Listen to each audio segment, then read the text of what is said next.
In conversation with Anthony Owens, Anthony Owens boasts a distinguished career accumulating 20 years of active naval service, during which he garnered numerous accolades and awards.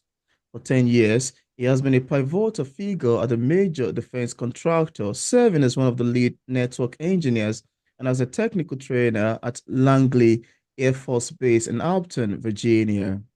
Over the last 14 years, he has served as a federal employee in the role of Information Technology Specialist Network. Mr. Owen holds a bachelor degree in sociology and a master's degree in business with a concentration in information security from St. Leo University. Born in Dawson, Georgia, and later finding his footing in Brooklyn, New York, he navigated a tumultuous upbringing under the care of a single parent. Drawing inspiration from life trials, he delved into the realm of writing. His acclaimed work, Syrup, Sandwiches, Choose Not to Give Up, seeks the top spot in the BIPOC category at the Next Generation Indie Book Awards, garnering numerous nominations. Beyond this, he penned the empowering children's book Raw Power, addressing the scourge of bullying. His literary repertoire further expand with a gripping suspense novel Reasons, showcasing his versatility and storytelling prowess. Mr. Owen recently completed his book, Fatherhood Matters, which delved into the crucial role the father plays, emphasizing the significance and consequences of their absence in their children's lives. And on today's episode of Auto Interview, it's my utmost pleasure, joy, and excitement to offer the show today, Anthony Owens. How are you doing, Anthony? I am well, Peter. How are you today? I'm doing very fine, really. And I must say, you have such a beautiful and awesome bio, and it's quite exciting to have you on today to talk about your books. Thanks for coming on. Thank you for having me. Absolutely. Yeah. So, Tony, I want to first say that I found the description page of your book, of your novel, Syrups and Wishes, on Amazon to be quite compelling, captivating, profound, and awesome. And I would like us to start today's conversation with it. I'd like to ask you, how does this book come about? What inspired the making of Syrups and Wishes? Well, syrup sandwiches, even though it says syrup sandwiches, and normally you think of food when you think of syrup and sandwiches. Yeah. Unfortunately, I was raised by a single parent, and my brother and I, and ultimately my sister, we had Mm, to eat sandwiches because we didn't have that were made out of condiments because we struggled financially. We were really poor. And so we mm, had to make sandwiches that were made out of condiments like ketchup, mustard, mayonnaise, and syrup. And I just enjoy syrup the most because to me it tasted better. But the book has nothing to do with food. It's about the challenges and the traumas that we all experience in life, and not being defined or defeated by those challenges and struggles and traumas, but believing in your God, believing in yourself, and then mm. choosing not to give up, which is the title of my book. The name of it is Syrup Sandwiches, but the title is Choose Not to Give Up. It's quite amazing, really. I'm quite excited to get to know how this come to be. I mean, to also know that a bit of your background inspired the making of it. Quite amazing to know, really. Thanks for sharing.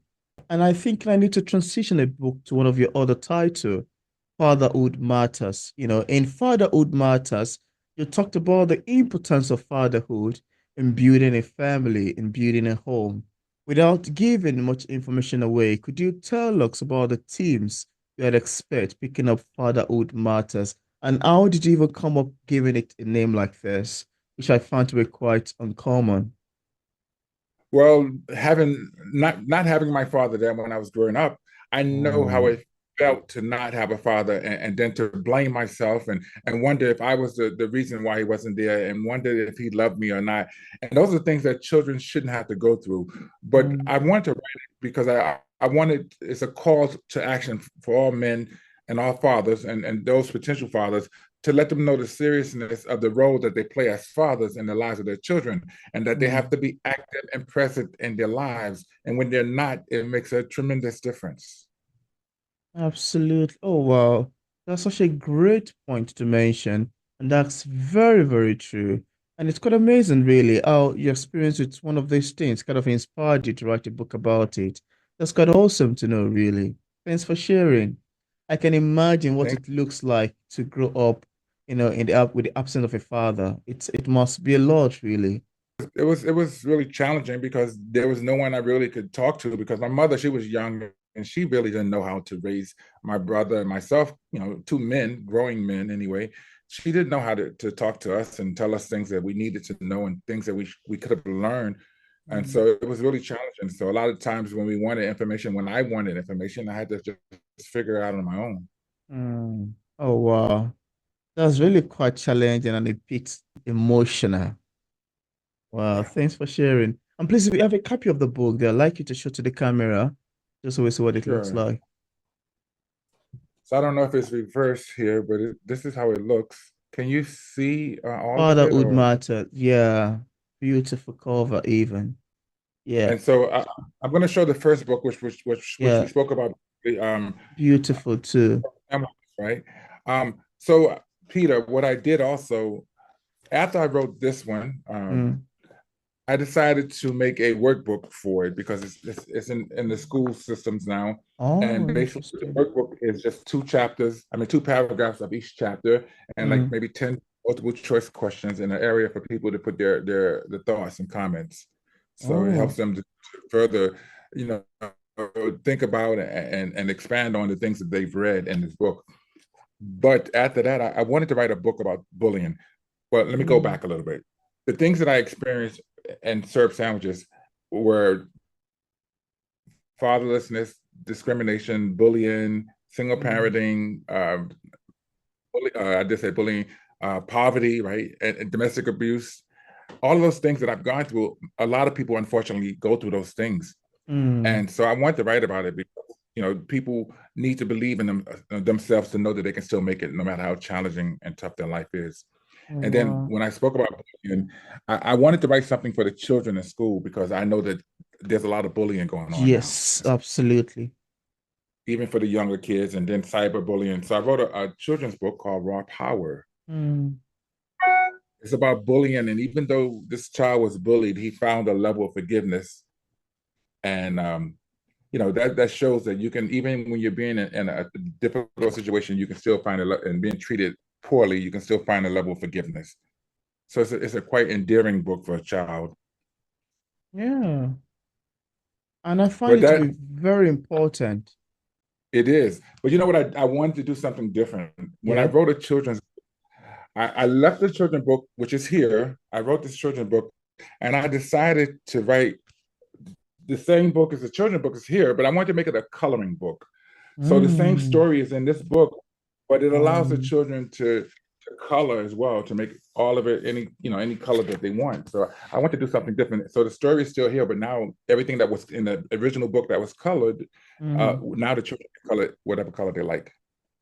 That's quite beautiful, really. And that's such a very important theme you've chosen to explore. Bullying, very, very common everywhere, even here in Africa. Yeah, you have bullying in schools, and you have someone tell you, "I'm gonna beat you after the close of the after the close of this class, after the close of the room," and you get afraid and timid. And sometimes even to tell parents when you get home might be a bit challenging, especially when you have someone instill fear that if you tell anybody I'm gonna increase your dose of pain. Yeah, things like that. It's a Right. very crucial thing we need to talk It about. really is. And no one should have to go through that. And unfortunately, too many people do go through it. And Mm. I was bullied, right, as a child because I was very quiet, and you know I knew then that it was wrong, and that's why I wanted to write it because I know the children are going through it, and they need to have they need to feel like someone cares enough to write something for them. Absolutely. And as you were showing the cover of syrup sandwiches to the camera, it feels as if I saw an award placement inscribed in front of it. Was it one an award you like to talk about? It has won an award in the category called BIPOC, which is Black, Indigenous, and People of Color, which Oh, I am, interesting. and it came in first place in the memoir category, Oh, and by the Next Generation Indie Book Awards is a company that specializes in people who self-publish, which is oh, what I did because I tried to go through the regular literary agents, and they said it was not a good fit. It was a story about oh. a person like me who looks like me, and it's about my life, and it wasn't good enough. So and look how it turned out. I still went ahead and got different awards already. So Wow. Amazing. That even from this short description you've given, it's a testament to not give up even. I mean, you've been told it doesn't really fit, but here is it winning award, which is quite very amazing. Congratulations on that, I love to say. thank you, thank you. Yeah. Um, you know what, Peter? You know what else I did, right? So Serb Sandwiches is a it's a nonfiction, right? It's a story about my life. About my life. Raw Power is basically a story that's real.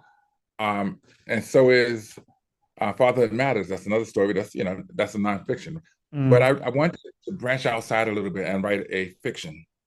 And so I tried to see how creative I was, and yeah. I think I did pretty well. This one is called Reasons. Now Oh, this is a suspense thriller, love story, and people really love this one as well. And what's so unique, Peter, about all of my books, every one of yeah. them are on Audible, so people can actually listen to all of them. That's amazing. That's really amazing. And I am aware of reasons. We are coming to that shortly, yeah. Now talk a bit about this, yeah, but then I still like to ask you, what do you hope to accomplish by writing the books you have written? Would you like to tell us a bit more about that, what you hope to accomplish with them? I hope to accomplish. Um, my goal in life now is for me to help people help themselves, and so I Mm, want people to believe that they can still accomplish and do and achieve anything that they want in life. And a lot of absolutely. times people have given up. And so recently, when we had the pandemic and everything, and people got Mm, lost a lot of loved ones, and they got turned upside down financially and emotionally, and a lot of people mm, gave up on hope, gave up on life. But I wrote this book to let people know that you don't have to give up and that you still can make it. And no mm, one can stop your own greatness but mm. yourself. Oh, wow. No one can stop you from your own greatness except yourself. That's a beautiful quote. That's an amazing one. That's a pulley one. Very inspiring as well. Thank you so much, Antonio, for sharing. Thank you. Thank you. And my book has been touching a lot of people. Everyone that Wow. has read it, they said they really, really enjoy it because the things I talk about are relatable. And Hmm. think about books, right? Books are made to excite, educate, entertain, Educate. Hmm. and there's a lot of different things. Humor make you smile and laugh. But Hmm. then something different about a book when you pick it up and you can see yourself in it, and you can say, Absolutely. "Wow, that happened to me." I know what it feels like. And so many people have told me that when they read the book, that it took them back to when they were growing up. It took them back to when they was experiencing this or that. So That is when it resonates, with an experience they've had in the past, when it resonates with an experience they're currently having in the present, when it relates yes, to their life experiences they've been in the past. And, it's always amazing when you read your book and you can find your own story in it.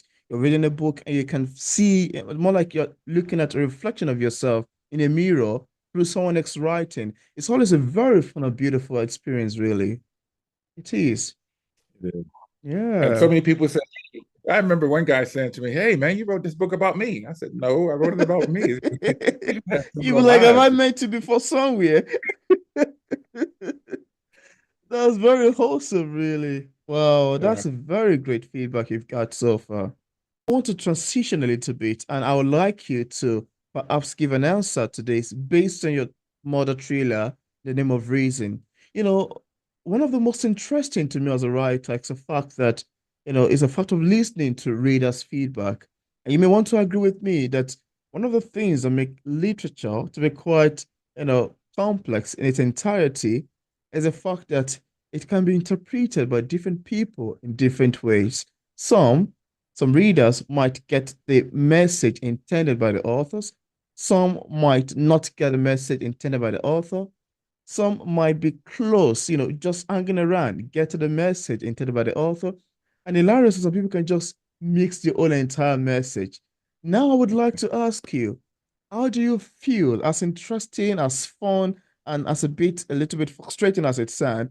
How do you feel when readers interpret your works differently than you intended? Like to have your take on I, that. well, I really haven't experienced that yet because no one really has said anything contrary to what outside I'm of your putting thought. right outside of it. But I'm quite sure there will be some, and I expect that, right? Because we can't all expect people to believe the same, to think the same, and to be the same.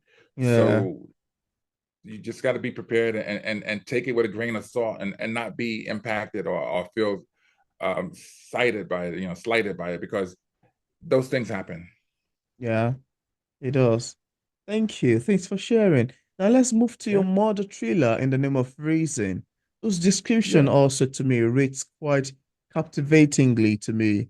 Without giving much away, I'd like to ask you why, or like you to tell us about Kill experience in real. I think Kill is one of your protagonists or one of your character.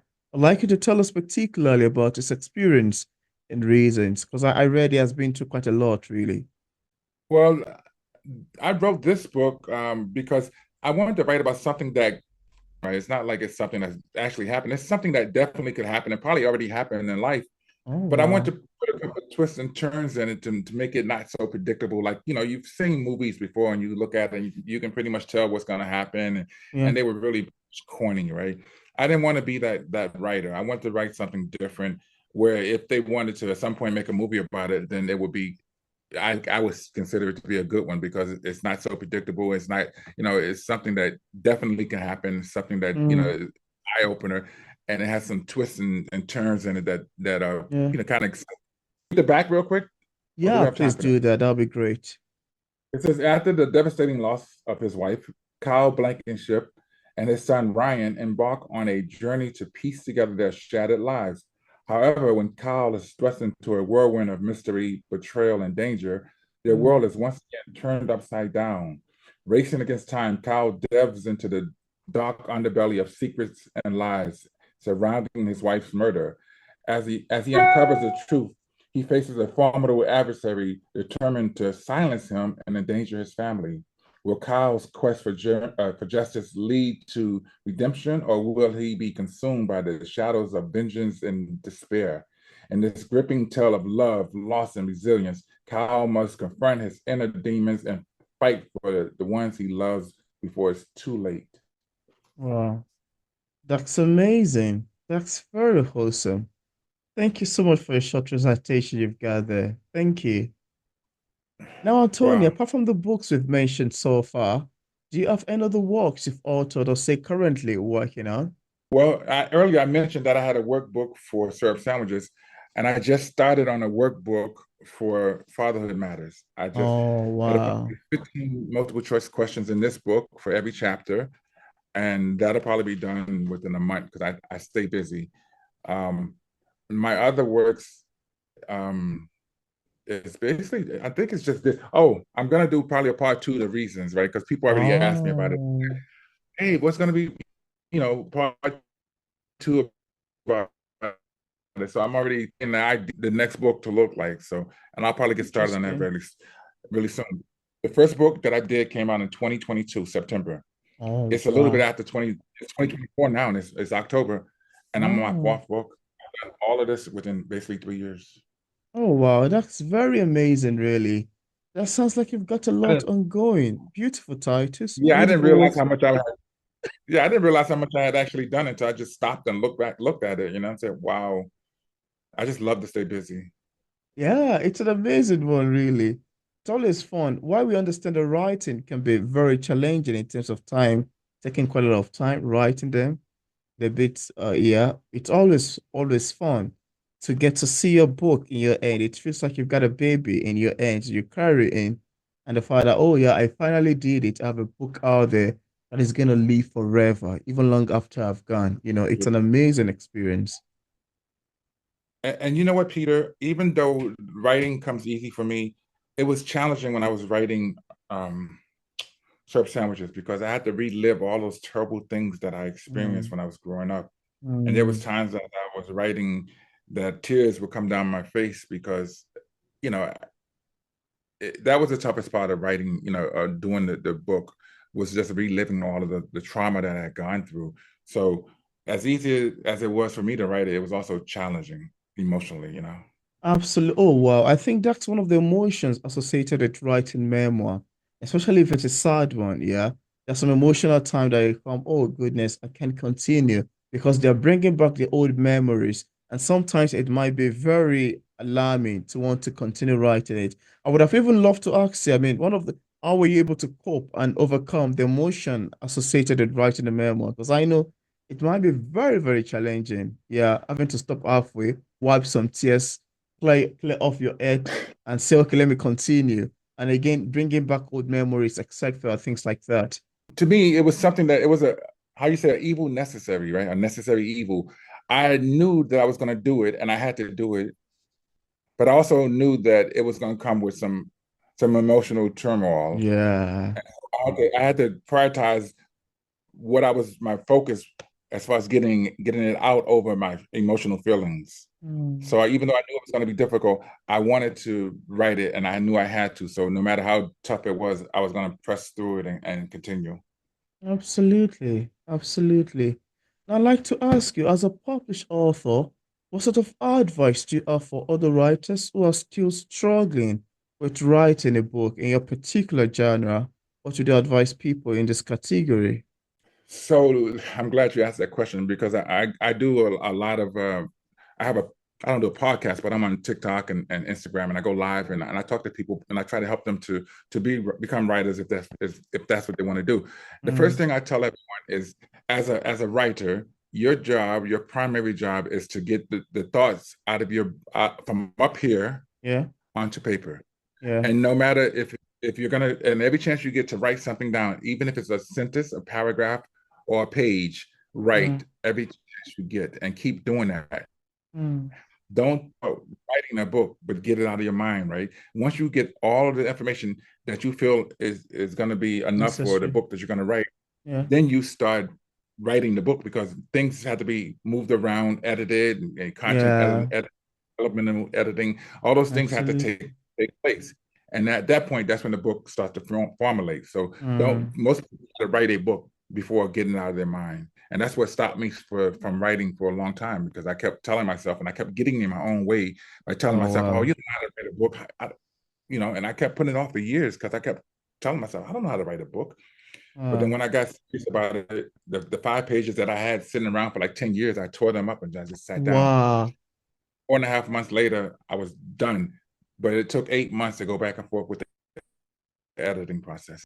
Oh wow. Oh wow. I'm so excited you finally do it and get it out. I mean, if not, we wouldn't have been here today to talk about it, you know? That's true. But that's my main advice to everybody. Don't try to write a book. Get it out of your brain first. Get it out of your head and put it on Mm, paper. Even that's if it's great. just a little bit. Thank you so much, Anthony. And before we wrap up today, is there anything that you'd love to share with the viewers about your books that we did not mention in this interview and you'd love the viewers to know? Is there anything? Well, I like people to know that it's available on Amazon if you all have the availability to Amazon. It's Yeah. available in Kindle, paperback, hardback, Audible. You can go directly to my website, and that'll probably be easier because if you go to my website, you can see all of my work. And it's a really easy website because my name is Anthony Owens. So my website is www.antowens, www.antowens.com. And once you go there, you can read about each of my works and then go down at the bottom and select it and take you straight to Amazon. You can Wow. get That's amazing. And I left a link in the description part of this interview where interested viewers can get a copy of Anthony Owens' books directly on Amazon and Barnes& and Nobles on his website and also another platform. I also left a link to his social media pages for possible followings. So thank you so much, Anthony, for accepting the it. invitation to be featured on P English Literature. It's awesome having this conversation with you. I appreciate you having me on, and I look forward to you having much success in your life as well. Thank you so much. That's such a great Not one.